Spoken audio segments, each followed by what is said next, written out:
A challenge that dairy producers face is that they need immunity for their calves. As humans, we're born with the immunity. We get it through our mothers, through the placenta, but a calf does not get that same immunity. So that baby calf really has no way to defend itself from any disease or pathogens that it might encounter. So it has to drink its immunity through colostrum. Colostrum is extremely important for calves and their immune system because within the colostrum are the antibodies that the calf needs to protect itself from viruses and bacteria.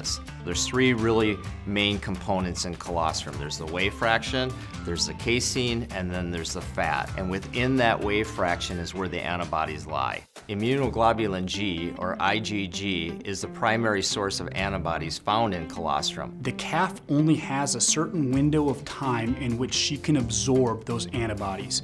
So it's really a race against time to get those antibodies into the calf as quickly as possible. At Zinpro, we want to make sure that they get the IgGs within that first 6 to 24 hours. And with Zinpro Performance Colostrum, we've done that through the Pathway technology. With Pathway technology, we have the ability to isolate the components within colostrum.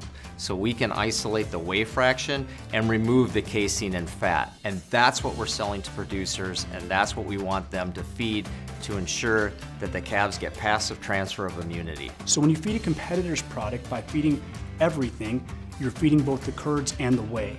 And so that process of separation that is occurring in the calf, that takes time. When you're feeding Zinpro Performance Colostrum, you're feeding a colostrum product that is going to essentially end up directly in the small intestines. And there's published data out there that shows when we focus on colostrum management and get more IgG into these calves, that they produce about 2,600 more pounds of milk through the first 2 lactations. About 5% more of those calves survive through the first 2 months of life.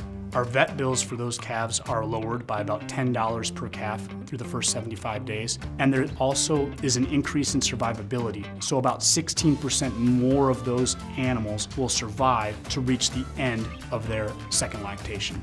But ultimately what we're trying to do at our core is help producers and help dairy farmers, calf raisers to be successful.